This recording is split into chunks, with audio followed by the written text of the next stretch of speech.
Okay, so the whole situation regarding the Nottingham Forest Everton game has taken another turn, and we're going to look at the article now, which is talking about Nottingham Forest's determination to try and get answers about this situation. Okay, so it looks as though Nottingham Forest have made an official request to the PGMOL for the audio of the Everton defeat to be released. It looks as though they want to find out exactly what went on, what the audio was between VAR and the referee. They want to see if Anthony Taylor was aware or had any idea that it was a penalty and was talked out of it, or they're just trying to find something that would lead them to believe that either VAR or the referee or both were in some kind of collusion. Now, I think it's a bit far-fetched, to be honest with you, but this is what they want. Nottingham Forest have made a formal request to the PGMOL for VAR audio of the Everton defeat on Sunday to be released publicly.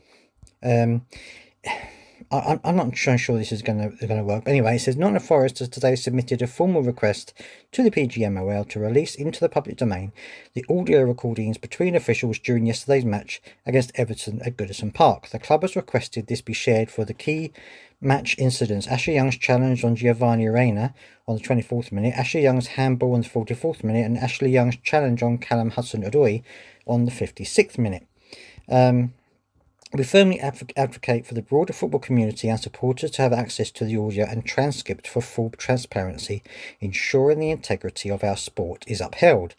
Now, the Football Association announced that it had formally requested observations from Forest boss Nuno Espirito Santo, fullback Nico Williams, and referee analyst Mark Clatterberg following their comments. Now, obviously, it says a bit later on in this article that the Premier League are disappointed with the tweet that Nottingham Forest released just after the game, where they were hinting perhaps at some kind of cheating because the VR official was a Luton fan.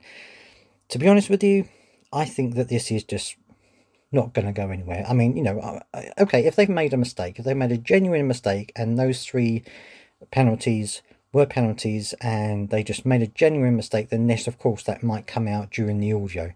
But what are they expecting this audio to reveal? I mean, you're not going to have the person in VAR telling the referee, well, that is definitely a penalty, but because I'm a Luton fan, I'm not going to give it to him. You're not going to get that kind of admission. Even if that is the motivation, they're not going to talk about it over the audio in the game. It's just ridiculous. So I'm not entirely sure what they're after here. But if you're a Forest fan, let me know down in the comment section, what do you think? Apart from transparency, which of course is a good thing, but what else do you think they're looking for here? I mean, apart from looking for an obvious mistake, which everyone can make and which has been made a number of times by VAR, I'm not saying it hasn't, but what are they looking for apart from that? There can't be any conspiracy theories that they're trying to oust here, because I just don't think that's going to happen. I think it's a good idea that they get the audio, because I think that might one way or the other clear this situation up, but I don't think it's necessarily going to give them what they want in terms of a smoking gun. I don't think it's going to happen like that. I don't think they're going to have any kind of admission to to Nottingham Forest. The PGMOL are not going to turn around and say, well, yes, actually, he was a Luton fan and he was doing it because he was a Luton fan. That's not going to happen. So I'm not entirely sure what they're after here, but it seems like this is the latest thing that's going to go on. And of course, the Nottingham Forest are looking at other avenues as well.